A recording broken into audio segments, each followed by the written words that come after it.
Bonjour à toutes et tous. J'ai le plaisir aujourd'hui de vous présenter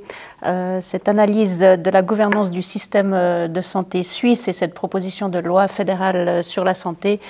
qu'Unisanté et son équipe ont réalisée à l'intention de l'Académie suisse des sciences médicales. Alors tout d'abord, pour resituer le rapport et ses travaux sur cette proposition de loi fédérale sur la santé, il faut se rappeler que l'Académie suisse des sciences médicales, depuis plusieurs années, se positionne en faveur de transformation du système de santé suisse, en tout cas questionne, et a publié en 2019 puis en 2022 des prises de position proposant des éléments de réforme pour le système de santé suisse, avec notamment cette question,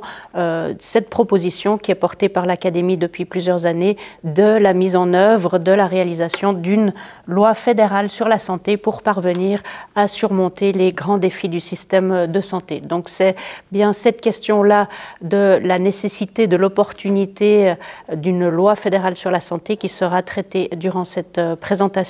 Alors, en premier lieu, en ce qui concerne les défis du système de santé suisse, ce système, évidemment, est qualifié parmi les meilleurs du monde, si ce n'est le meilleur du monde, comme vous pouvez le voir sur ces travaux du Commonwealth Fund qui datent de 2014, dans lequel le système de santé suisse était classé deuxième parmi tous les meilleurs systèmes de santé du monde. Dans ces analyses du Commonwealth Fund, une fondation qui investit dans les travaux sur les systèmes de santé au niveau international, on a réédité ces enquêtes plusieurs années de suite avec, en 2017, une performance un petit peu moins bonne du système de santé suisse, avec cette fois un système de santé classé au niveau 6e en comparaison internationale, puis en 2021, 9e, puis, fort heureusement, en 2024, à nouveau 8e. Néanmoins, ces rankings doivent nous questionner et si je reprends les travaux qui ont été faits pour l'obtention de ces rapports en 2021, je m'y suis penchée un petit peu plus sérieusement pour comprendre pourquoi le système de santé suisse n'était pas aussi performant que les années précédentes. Et si on regarde ces analyses, on peut voir qu'en premier lieu, en termes de la question de l'accès aux soins, on a un système de santé en Suisse qui est très coûteux pour les ménages, on a un renoncement aux soins qui est important. Si on voit volontiers la question des déserts médicaux en France ou des longues listes d'attente au Royaume-Uni pour des opérations par exemple, et qui sont des manifestations de renoncement aux soins, on doit aussi se poser la question en Suisse de cette question du renoncement pour des questions financières, puisque cela touche presque 20% de la population suisse qui renonce annuellement à des soins pour des questions financières. On a aussi en Suisse un système qui ne couvre pas les soins dentaires, alors que dans la plupart des autres pays européens, les soins de la bouche et dentaires sont aussi couverts par l'assurance maladie. On n'a pas non plus d'accès systématique à la première ligne de soins, notamment pour les urgences. Ça veut dire qu'on pousse facilement les problématiques de santé au niveau de l'hôpital. On a un système qui est historiquement très hospitalo-centré, qui l'est toujours et qui souffre aujourd'hui d'une faiblesse de ces dispositifs coordonnés de soins primaires interprofessionnels. En ce qui concerne maintenant la question des processus de soins,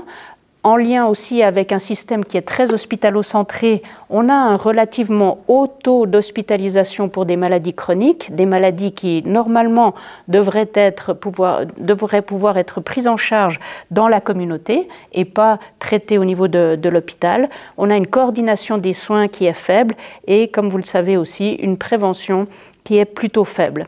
Enfin, on a un très mauvais score sur la question de la charge administrative qui, en effet, en Suisse, est une charge très élevée et qui traduit certainement des éléments de surrégulation au travers de la loi sur l'assurance maladie, avec des injonctions notamment de maîtrise des coûts, mais qui génère, c'est vrai, une charge administrative très importante auprès des professionnels de santé. Donc un système de santé qui doit d'ores et déjà se questionner et qui doit faire face, comme tous les autres systèmes de santé occidentaux, à des défis très importants à l'horizon 2050. Du fait de la croissance de la population, du vieillissement de la population, on va avoir une forte croissance des besoins de soins. On s'attend à un doublement de la population des 80 ans et plus à l'horizon 2045 à peu près en Suisse, et forcément on va avoir donc besoin de donner des soins à cette population. Les coûts de la santé vont continuer d'augmenter. Il est clair qu'on a une grande difficulté à maîtriser aujourd'hui cette croissance des coûts,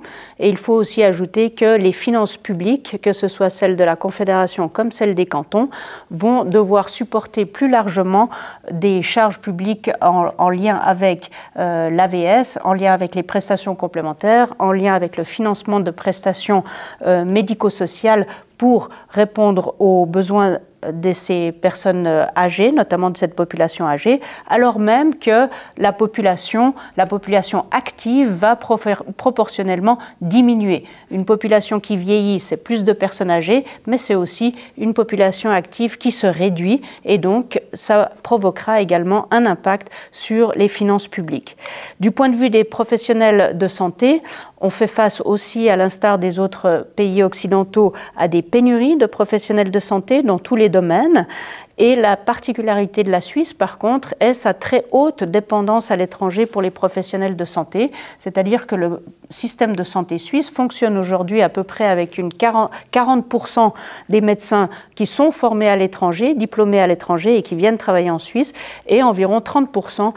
des infirmiers et infirmières qui viennent de l'étranger. Donc on a un très très haut taux de dépendance à l'étranger qui s'aggrave d'ailleurs d'année en année, et qui fait qu'aujourd'hui, si d'aventure les pays voisins, qui sont les principaux producteurs des professionnels de santé qui viennent travailler ici en Suisse, si ces pays voisins venaient à réguler et à mettre en place des incitatifs inverses pour pouvoir garder leurs professionnels de santé, le système de santé suisse serait en grande difficulté. Donc c'est un enjeu très particulier pour le système de santé suisse que d'anticiper, de tout faire en sorte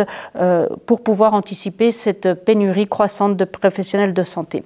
On sait aussi en Suisse que même si on a un grand réseau d'infrastructures, il va manquer, en fonction de cette croissance de besoins de soins, des lits, notamment en hôpital et en milieu de long séjour. Donc on est sur une situation où on ne va pas pouvoir probablement construire l'entier des lits qu'il nous faudrait. Et d'ailleurs, même si d'aventure on était capable de construire ces lits, ce n'est pas du tout évident de savoir si on pourrait avoir les professionnels pour les faire fonctionner et répondre aux besoins de soins. Donc c'est une question aussi claire en termes d'infrastructures qu'il faudra pouvoir poser et arbitrer dans le futur. Et enfin, tout cela se joue dans un contexte de défis environnementaux et de défis climatiques très importants, puisque, comme vous le savez, la population suisse a voté en faveur d'une neutralité climatique à l'horizon 2050, qui impliquerait aussi pour le système de santé de revoir assez fondamentalement son fonctionnement s'il ambitionnait de pouvoir répondre à cet enjeu de neutralité climatique à l'horizon 2050. Donc dans ce contexte, ce qu'il faudrait théoriquement dans les systèmes de santé, c'est rééquilibrer très fortement des systèmes de santé très orientés vers la réparation de la santé, très orientés vers l'hôpital, vers un renfort clair des domaines de santé publique avec des éléments de promotion de santé et de prévention, c'est-à-dire qu'une approche populationnelle très importante en termes, bien sûr, des déterminants sociaux, économiques et environnementaux de la santé, c'est-à-dire également l'alimentation, l'éducation à la santé, les questions de santé des enfants et des jeunes, et une approche qu'on peut qualifier de One Health, c'est-à-dire qui considère réellement la santé de la population en interdépendance avec celle de l'environnement, l'eau, le sol, l'air, la biodiversité. C'est très important aussi si on veut promouvoir la santé d'une population. La santé, elle se fabrique dans à peu près toutes les autres politiques en dehors de celle de la santé. Et donc, on est sur des dimensions d'intersectorialité qui doivent pouvoir thématiser et réaliser les impacts favorables ou non des autres politiques publiques sur la santé. C'est ce qu'on appelle le Public Health in All Policies. Et puis, il faut investir dans la santé des enfants, la santé aussi des jeunes vieux, parce que si on a réussi à infléchir la charge de morbidité sur les prochaines années auprès des futures personnes âgées dans le système de santé, on peut gagner en termes d'utilisation des systèmes sanitaires. Et puis enfin, il faut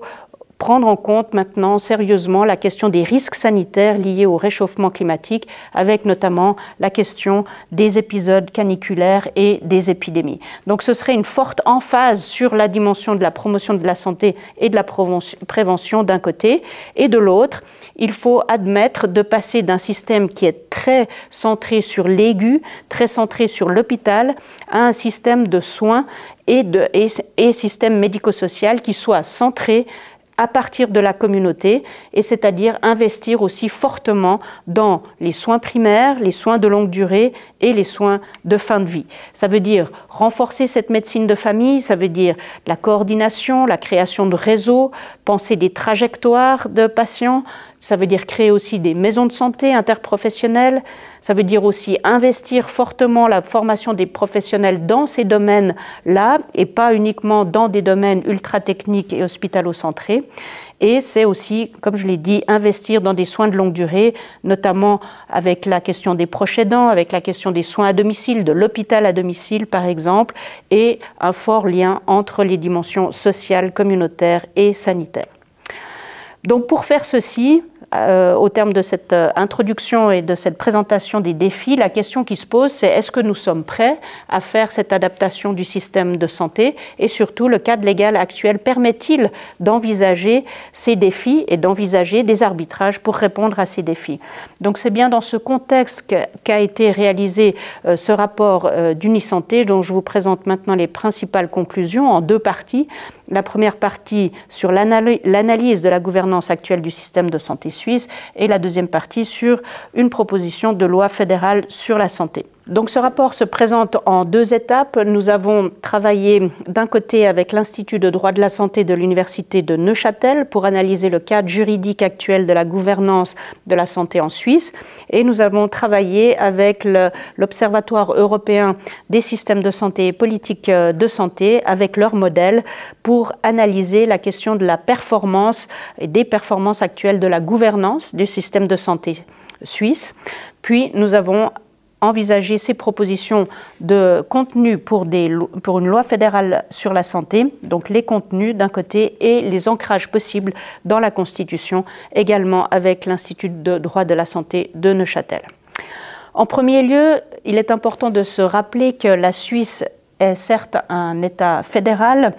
mais on n'est pas dans ce qu'on appelle un fédéralisme d'exécution, c'est-à-dire un État central qui ensuite délègue d'importantes compétences à des États plus régionaux. On est en Suisse dans la constitution historique, d'abord du peuple et des cantons, qui sont tous, ces 26 cantons, souverains, qui disposent tous d'une constitution, d'un parlement et d'un gouvernement. Et on a donné au fil du temps des compétences à la Confédération qu'on a été inscrire dans la Constitution fédérale.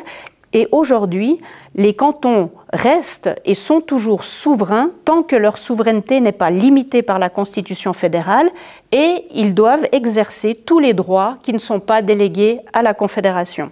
De son côté, la Confédération ne peut accomplir que les tâches qui lui ont été attribuées dans la Constitution. C'est-à-dire qu'on n'a pas une confédération qui pourrait embrasser par définition l'entier des défis. C'est pour ça qu'on a une répartition en termes de politique publique avec tout ce qui est relations extérieures, sécurité, défense, etc., qui sont plutôt de niveau fédéral, et historiquement la question de la santé, de la culture, de la formation qui sont plutôt, on le dit volontiers, de niveau cantonal. Alors pour la santé, si on prend ceci, on pourrait se dire, ok, on a donné des compétences spécifiques à la Confédération. Néanmoins, vous le verrez, ce sont des compétences très spécifiques dans des domaines très topiques, et c'est ce qu'on appelle en silo, c'est-à-dire qu'on n'a pas une compétence large pour la question de la santé au niveau de la Confédération. Donc, on peut aussi se dire, après tout, ce sont maintenant les cantons qui sont en charge de tout ce qui n'est pas délégué à cette confédération, même si on ne l'a pas formellement nommé. Ça veut dire, dans le domaine de la santé, a priori, ce devraient être les 26 cantons qui, 26 fois, devraient être responsables d'une politique de santé dans son ensemble et dans l'ensemble de leur territoire. Ça veut dire des politiques de santé qui vont de la promotion de la santé, de la prévention à l'organisation des soins, soins aigus, réadaptation ou de fin de vie. Et vous verrez qu'au fond, on est dans une situation où on est un peu au milieu du gué, on n'est pas complètement dans des compétences cantonales, on n'est pas complètement dans des compétences fédérales, et c'est donc pas si facile de lire la responsabilité légale et constitutionnelle qui est attribuée à ces différents États, fédéraux et cantonaux, pour ce qui relève de la santé. Je vous montre ici les compétences spécifiques de la santé dans la Constitution, voir aussi qu'on a une appréciation de la santé qui est assez restreinte. On parle plutôt de la question des soins, de l'accès aux soins essentiels ou de l'accès à des soins existants, mais très peu de la question de la santé. Et ces compétences sont en silo. Si on regarde sur la partie gauche, on a des compétences très claires qui sont nommées, comme l'assurance maladie et l'accident, les soins médicaux de base et les soins infirmiers, la protection de la santé, les médecines complémentaires, la recherche sur l'être humain, la procréation médicalement assistée, le génie génétique, la médecine de la transplantation et le génie génétique non humain. On a aussi évidemment d'autres compétences qui influent sur la santé, comme évidemment l'eau, l'agriculture, l'alcool, le travail, les activités de protection de l'environnement par exemple. Mais on est sur des domaines très spécifiques et ce qu'on peut retenir de cette lecture de la Constitution, c'est vraiment qu'on n'a pas de définition de la santé au niveau de la Constitution. On est très peu capable d'appréhender les questions de promotion de santé et de prévention dans cette définition de la santé, et ces compétences sont en silo. On n'a pas non plus au niveau de la Constitution de cadres qui définissent les objectifs d'un système de santé, du système de santé. Qu'est-ce qu'on veut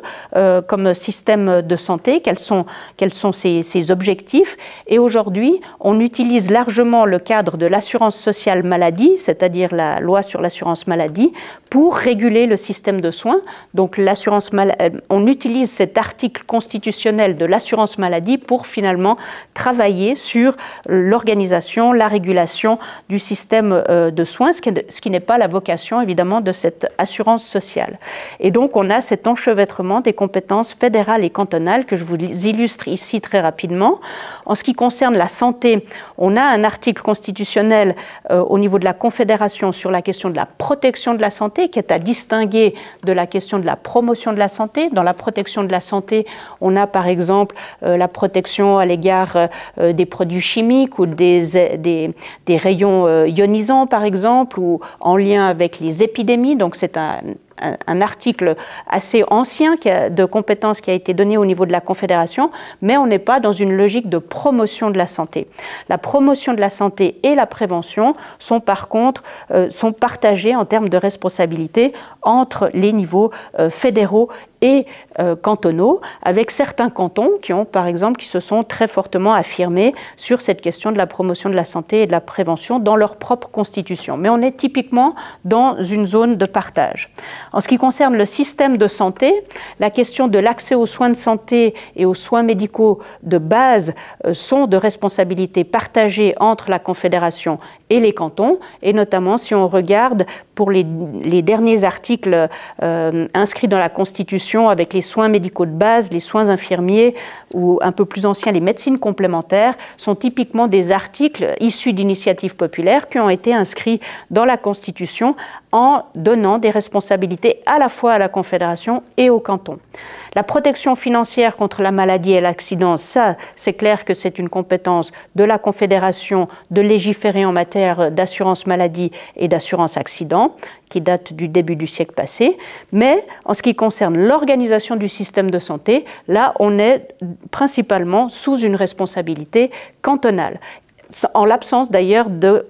dispositions constitutionnelles sur le système de santé, sur son organisation. Par définition, donc, cette responsabilité d'organisation du système de santé incombe au canton. Enfin, en ce qui concerne par exemple la formation et les professionnels de santé, on est aussi sur des compétences partagées. Donc c'est juste une illustration pour voir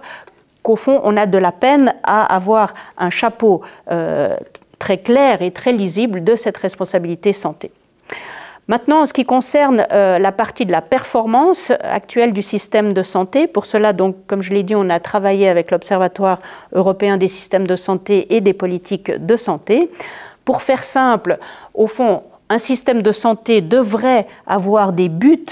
finaux qui sont ici tout à droite. Avoir un bon système de santé, maintenir la santé d'une population, finalement, c'est un but sociétal, collectif, c'est un but de développement économique, c'est un but de maintien d'une cohésion sociale, c'est un but de promotion du bien-être. Et pour cela, les objectifs d'un système de santé sont de maintenir la population dans le meilleur état de santé possible, c'est-à-dire aussi en prenant compte des éléments d'équité. On n'est pas égaux face à la santé. Il s'agit aussi, l'objectif est d'assurer une organisation d'un système de santé qui soit efficient, équitable, centré sur la personne, et d'un système de santé qui puisse garantir cette protection financière à la population, c'est-à-dire lui permettre d'accéder aux soins en cas de problème de santé sans avoir des dépenses insupportables de santé. Et pour cela, on identifie 4 grands thèmes de gouvernance de santé. Il faut qu'il y ait une gouvernance qui puisse traiter de ces 4 éléments-là, de ces 4 dimensions-là, pour pouvoir assurer l'organisation d'un système de santé qui réponde à ces objectifs. Et ces 4 dimensions sont l'existence d'une vision, une stratégie, qu'est-ce qu'on veut, qu'est-ce qui est souhaité, l'existence d'une législation et d'une régulation qui supportent, qui soutiennent cette vision et cette stratégie,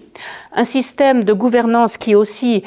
soit équilibré en termes de ce qu'on appelle la voix des parties prenantes, c'est-à-dire qu'il faut qu'il y ait une participation conjointe des acteurs et des actrices, mais aussi des citoyens, citoyennes, patientes et patients,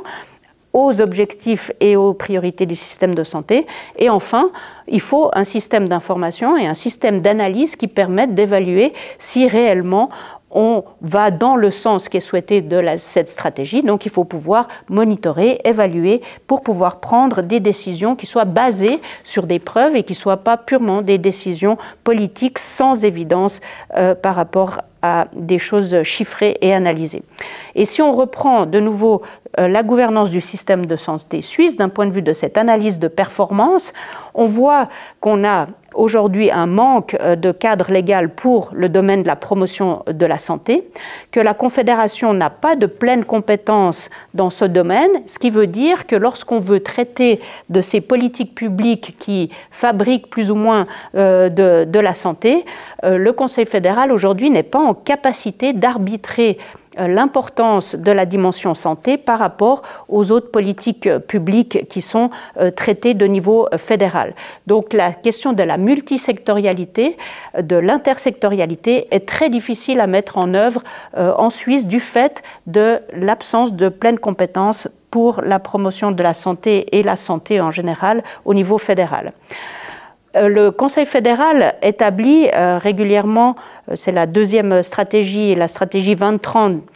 des stratégies santé pour essayer de donner une dynamique à l'entier des acteurs et des actrices du système de santé pour favoriser une évolution du système de santé et améliorer la question de la santé, mais elles sont très peu coordonnées entre elles et, comme je l'ai dit tout à l'heure, très peu intersectorielles. C'est-à-dire que les stratégies santé peuvent guère induire des changements dans d'autres domaines de politique publique ou d'autres domaines d'organisation des autorités fédérales et des offices, parce qu'il n'y a pas d'autorité sur la réalisation de cette stratégie fédérale qui reste donc largement déclarative et qui reste du bon vouloir de chacun de bien vouloir implémenter et s'y plier. Donc on est sur l'existence l'existence d'une réflexion qui est claire, qui est posée, mais qui n'a pas d'autorité pour travailler sur une mise en œuvre. Et puis au niveau des cantons, il peut exister, et il existe dans beaucoup de cantons, des stratégies cantonales de santé, mais celles-ci ne sont pas forcément non plus alignées sur cette stratégie fédérale, et donc on peut observer, on observe en Suisse, des différences intercantonales en termes évidemment non seulement d'organisation, mais de questions d'accès aux soins, de questions d'accès à des programmes, par exemple, de promotion de santé ou de prévention, ce qui pose la question aussi au niveau suisse globalement de questions d'équité. En ce qui concerne maintenant la voix des parties prenantes et le système d'information, on a en Suisse une forte culture de la consultation. Lorsqu'on produit des propositions de loi, il y a des consultations qui se font de manière très large, mais au fond, on a très peu de codécision. C'est-à-dire que les décisions ne sont pas prises dans le cadre d'une gouvernance partagée, et on a la présence de grands groupes d'intérêt qui ont des rôles prédominants, notamment dans le système de santé, et à l'inverse, un faible lobbying des citoyens et des patients. Donc on a un grand déséquilibre dans cette dimension des parties prenantes à des éléments de gouvernance santé. En ce qui concerne le suivi de la performance et du suivi du fonctionnement du système de santé dans son ensemble, on peut noter que les informations sont aussi très fragmentées et qu'on n'a pas de mécanisme de redevabilité à l'égard des acteurs, c'est-à-dire que si on peut convenir les uns et les autres de dire il faut plutôt aller dans telle ou telle direction, on n'a pas d'éléments d'analyse et de performance qui permettent de vérifier si les uns et les autres se sont bien engagés dans une direction avec des objectifs transparents et chiffrés qui pourraient être monitorés. Donc on est encore une fois dans quelque chose d'assez léger qui n'engage pas réellement les acteurs dans une direction donnée. Enfin, on a un cadre national de gouvernance des données de la santé qui est malheureusement très très faible et qui manque aujourd'hui, et qui manque aussi par manque de compétences santé dans ce domaine-là, données au niveau de la Confédération. Donc on a un système d'information qui est faible, qui est très fragmenté et peu transparent.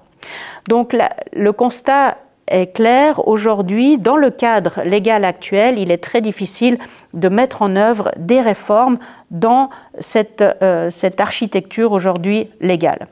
Encore deux exemples un peu plus pratiques pour illustrer ces questions-là. La question de la numérisation, de la digitalisation dans le système de santé, elle est souhaitée par tout le monde. Le dossier électronique du patient est une longue histoire en Suisse. Non pas que quiconque ne soit pas convaincu de la nécessité d'un tel dossier, les évidences sont là, c'est clair pour tout le monde, mais cette génération souhaitée venant du terrain pour constituer ces dossiers électroniques du patient n'ont pas suffi. Et la première loi sur le dossier électronique du patient qui a été mise en œuvre par le Conseil fédéral montre bien la faiblesse de l'ancrage juridique posé pour cette loi et cette faiblesse de cette compétence fédérale de mettre en œuvre, de forcer, entre guillemets, ou d'inciter très fortement les acteurs à rentrer dans ce développement d'un dossier électronique du patient qui soit unifié, qui soit cohérent. Et on est là aujourd'hui dans une situation où le Conseil fédéral a dû faire une seconde proposition avec un nouvel ancrage constitutionnel pour faire avancer ce dossier du dossier électronique du patient. Il a fallu de nombreuses négociations politiques pour avancer. Donc, dans un système qui est avec cette architecture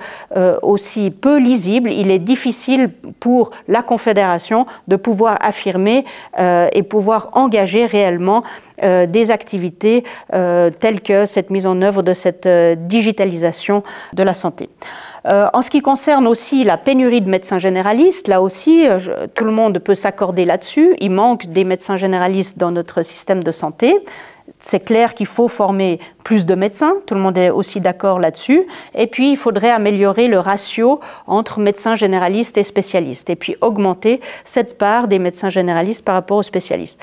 Or, les compétences de formation restent de niveau cantonal puisque les universités sont de responsabilité cantonale. Donc les universités, évidemment, fabriquent un certain nombre de médecins, mais les universités cantonales n'ont pas le mandat ensemble de fabriquer l'entier des médecins dont la Suisse aurait besoin. Et on n'a pas non plus de réglementation au niveau national qui donnerait des règles du jeu pour la formation post-universitaire, c'est-à-dire cette phase de formation post-grade vers une spécialisation ou une autre. On est encore probablement le seul pays en Europe pour lequel, une fois diplômés, les médecins ont toute liberté de choisir, évidemment sous réserve des places de stage qu'ils peuvent trouver, leur spécialité. Donc il n'y a pas de régulation là-dessus. Le gouvernement fédéral, encore une fois, cherche à améliorer la situation depuis de nombreuses années, notamment en mettant en place des incitatifs financiers régulièrement, mais on est sur un pilotage par la subvention, si on peut ainsi dire, qui n'est pas très efficient à terme en termes d'obtention de cette performance. Donc on souffre encore une fois de ce manque de stratégie et d'autorité surtout sur cette stratégie. Donc, à la fin, le constat du rapport est de dire que oui, une loi fédérale sur la santé en tant que loi cadre pourrait remédier à un certain nombre de déficits actuels en matière de gouvernance. Et j'arrive là à la partie des propositions de loi fédérale sur la santé qui reprennent évidemment les éléments du cadre de performance de l'Observatoire européen, avec évidemment à ce stade des principes qui sont posés et pas de détails en termes de formulation d'articles, mais ce sont en lien avec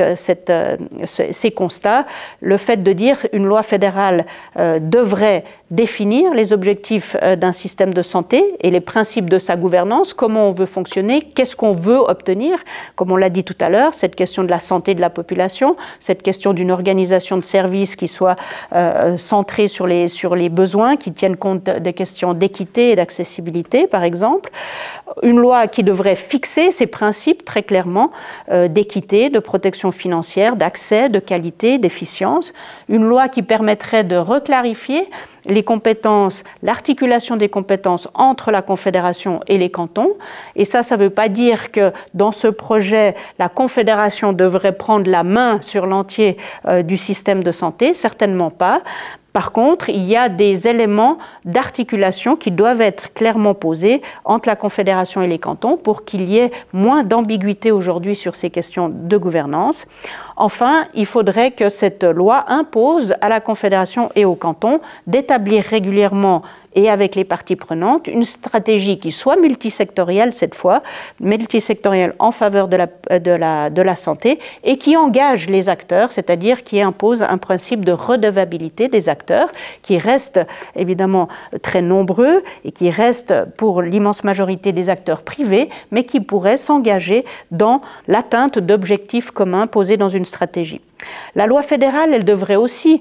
tenter de promouvoir une participation qui soit plus large et plus équilibrée des parties prenantes. En ce sens, il s'agirait de renforcer la participation des patients, des usagers et des citoyens aux éléments de discussion sur la stratégie et la vision future des systèmes de santé. Et ça veut dire aussi redéfinir clairement la question des rôles et cette question de la reddition de comptes et de redevabilité. Enfin, une loi fédérale sur la santé devrait également poser les principes réglementaires qui permettent d'atteindre les objectifs déclarés, les objectifs stratégiques dans le domaine de la santé publique comme dans le domaine des soins, c'est-à-dire également pouvoir travailler sur les principes de fond des questions de financement, de production des ressources. Quand on dit production des ressources, on est vraiment dans l'anticipation et la planification des besoins en termes de professionnels de santé, par exemple, d'approvisionnement de médicaments ou d'anticipation en termes d'infrastructures, et dans les principes d'organisation des services. C'est important pour qu'on puisse finalement atteindre les objectifs qui ont été établis dans cette stratégie. Et pour pouvoir également monitorer ces éléments d'anticipation, de planification, c'est extrêmement important d'avoir un système d'information et d'analyse qui soit performant et qui soit fiable afin de permettre de produire des aides à la décision qui soient basées sur des évidences et qui ne soient pas simplement basées sur des décisions politiques sans qu'elles soient complètement fondées sur des éléments d'anticipation et de planification. Pour cela, l'Académie suisse des sciences médicales milite pour un nouvel ancrage dans la constitution de cette loi fédérale sur la santé, même si, en étant créatif, il est probable de pouvoir aussi créer et mettre en œuvre une telle loi fédérale sur la santé dans la Constitution existante. Néanmoins, l'Institut de droit de la santé et l'Académie suisse des sciences médicales plaident pour un changement constitutionnel afin de poser plus fortement les bases juridiques pour une telle loi fédérale sur la santé. Et l'Académie suisse des sciences médicales propose un nouvel article qui s'appellerait « Politique de santé », dans lequel, au premier alinéa, on trouverait la question de la définition ou de la compréhension plus large de la santé, notamment dans une santé qui est interdépendante entre les êtres humains, les animaux et l'environnement, par exemple. Donc une santé plutôt dans les définitions de One Health dont on pourrait parler. L'alinéa 2 traiterait de la question de la compétence donnée à la Confédération pour fixer les principes applicables à une politique de santé et à coordonner les efforts des cantons. Elle donnerait clairement compétence à la Confédération et aux cantons de promouvoir la santé de la population et de garantir un niveau élevé de protection de la santé pour toutes et tous. Enfin, cet article constitutionnel proposerait à l'alinéa 3 de poser les bases d'un système de santé qui soit équitable, durable et efficient. Et en ce sens, elle donnerait compétence également à la Confédération de légiférer sur la collecte et l'utilisation de données destinées à piloter le système de santé. Donc j'en arrive à la conclusion. La gouvernance du système de santé suisse doit être clarifiée pour pouvoir arbitrer dans le futur les priorités pour répondre aux défis et pouvoir conduire des réformes. Il paraît clair aujourd'hui que les marges d'action dans le cadre légal actuel restent très faibles et très partielles. Les changements ne pourraient guère être possibles que très sectoriellement, et ce qu'on appelle les soft laws, les stratégies, à elles seules ne suffisent plus aujourd'hui à mobiliser un certain nombre de secteurs et d'acteurs au sens large pour atteindre les objectifs et les possibilités de réformes qui devraient être réalisées pour adapter le système de santé suisse aux défis de demain. Et donc, un nouvel article constitutionnel et la discussion d'une loi fédérale sur la santé permettraient, de l'avis de l'Académie suisse des sciences médicales, d'ouvrir un débat public sur les compromis que la société serait prête à faire aussi pour avoir un système de santé qui soit à la fois durable et de très haute qualité. On est sur des questions de compromis qui doivent être discutées et qui doivent être partagées avec la population d'un point de vue le plus large possible. Je remercie encore une fois l'Académie suisse des sciences médicales pour la confiance qu'elle a accordée à Unisanté pour la réalisation de ce mandat, et je remercie aussi toute l'équipe à la fois du groupe d'accompagnement de l'Académie suisse des sciences médicales et du team d'Unisanté qui nous a permis de conduire ces travaux. Merci beaucoup.